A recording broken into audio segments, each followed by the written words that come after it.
اعوذ بالله من الشیطان اللعین الرجیم بسم الله الرحمن الرحیم و به نستعین انه خیر ناصر و معین.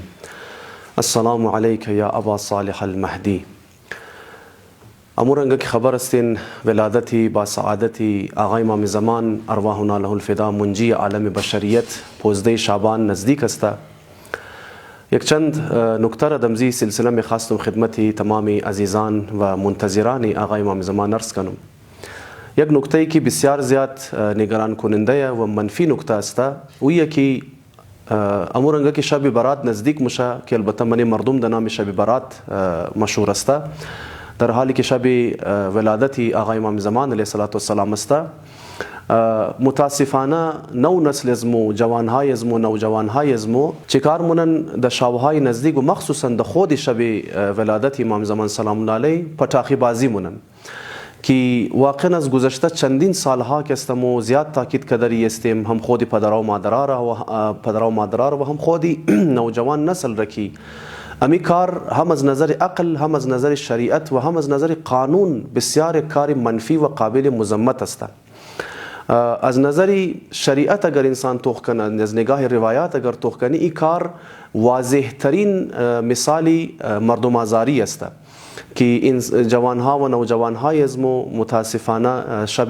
ولادت امام زمان علیه السلام پټاخی بازی مونه، همسایه های خور اذیت مونه، مردمی که راهگیر هستند و در او طرف میخواین برن ای چی بسا خیلی از مردم ممکنه برای جشن ولادت امام زمان علیه السلام در منی مساجد و امام بارگاه ها میخواه بوره، اونار هم درا باعث اذیت و آزاری از اونا مشنه که بسیار کاری قابل مذمتی است. منی روایات از مو است که امام صادق علیه السلام فرمود که کونوا لنا زینا ولا تکونوا علینا شینا، مگه باعث زینت از مو اهل بیت و ائمه باشین، کاری نکن که باعث بدنامی از مو اهل بیت و امامای معصوم شونه. 15 شعبان یگو تر شبی است، مو شب ولادت یگو تر هستی را درو مناو منی که او هستی و او امام معصوم قرار است باید صبح روز دمن دنیا حکومت عدالت و حکومت عدل از خود خوره حاکم کنه، تمام خوبی ها را میخواه دمن جامعه بشری حاکم کنه، میخواه اصلا دمن جامعه بشری اذیت و آزار ذره برابر نباشه. اما مو متاسفانه د یاد یمزو امام و د نام یمزو امام د شب ولادت چی درو مردم آزاری که داری استیم. هیچ میچ نمونه که مو منتظر یمزو شخصیت باشیم، مو شیعه و پیرو و محب یمزو هستی باشیم کسته. و منی روایت از مو تاکید شده عزیزان گرامی، یک روایت عجیب و غریبه از معصوم سلام الله علیه نقل شده که مگه دو چیز استام کده پسترین و بدترین چیز است. هیچ چیز از دو چیز کده بدتر نیه. یک شرک نسبت خدای، یگو شرک قائل باشه برای خدا شریک قائل شونه، و دویمنیش اذیت و آزار بندگان خداوند متعال. شما توقین اذیت و آزار بندگان خدا چی قدر بد است که من روایت معصوم اور در کنار شرک نسبت به خدا قرار داده اوره. و در من یک روایتی امام معصوم فرمود که انسان خائن از خود چندن علامت داره. انسان خیانتکار، یکی از علامت های انسان خیانتکار مگه اذیت و آزار همسایه است. شب برات چی قدر از جوانهای از مو که نادان استن، غافل استن، همسایه آزاری مونه، همسایه های خور اذیت و آزار مونه، ناجور است دمن خانه، بچه های ریزه است، زنهایی که خلاصه بچه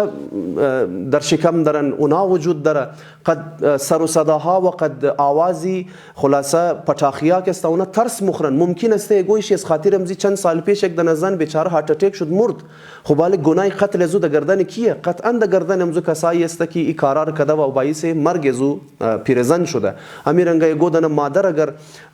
بچهش ضایع شونه که است گناهش در گردن کیه؟ در گردن امزو کسایی است که باعث اذیت و آزاری مردم میشه. امیرنگا علاوه بر گناه اذیت و آزار یک گناه دیگه است در نام گناه اسراف. چقدر فضول خرچیه،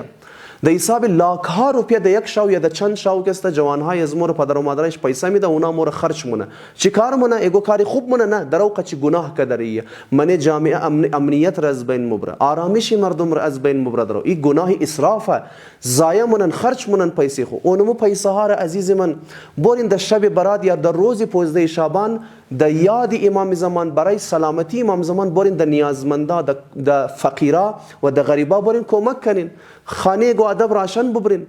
دادن جوان 5 دن جوان امی نوجوانا دوستا یک جای شونه مو پیسای پټاخی خوریم سال جمع کنه 5000 روپیه مشه 6000 روپیه مشه هر چقدر که مشه بگیره یک گونی آرد یک کم چاول روغن بوره راشن تیار کنه ببره خانه زو محله والای خو که گودنش اگر نیازمند است میشناسه غریب است بوره مناره بیده کمک کنه مناره کم ذره پیسیش بیگر بخشی خانه خور چراغانی کنو محله خور چراغانی کنین یاد امام زمان زنده شونه شاو پوزه شعبان قرنزی چیزا یادگاری تیار شونه خوبصورتی من جامعه ایجاد شونه مردم د یاد امام زمان بفته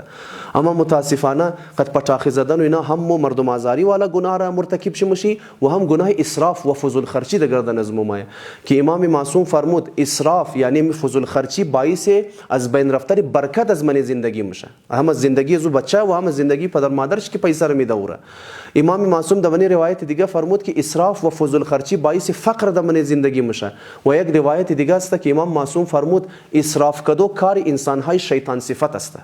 فضول خرچی کار انسان های شیطان صفت چه قدر بد است ان شاء الله ما امیدوار هستم که پدر و مادرای عزیز و محترم بچه های عزیز از خود خور کسته ان شاء الله این دفعه نصیحت منن اونها را آگاه منن از نقصانات از کارهایشان و اونها را اجازت ندن که دمنی رودا دمنی گلی و کوچه ها باعث مردم آزاری شونه و اسراف را انجام بدن ان شاء الله تمام از معظمین سازان ظهور امام زمان ارواحنا له الفدا باشیم والسلام علیکم و رحمت الله و برکاته.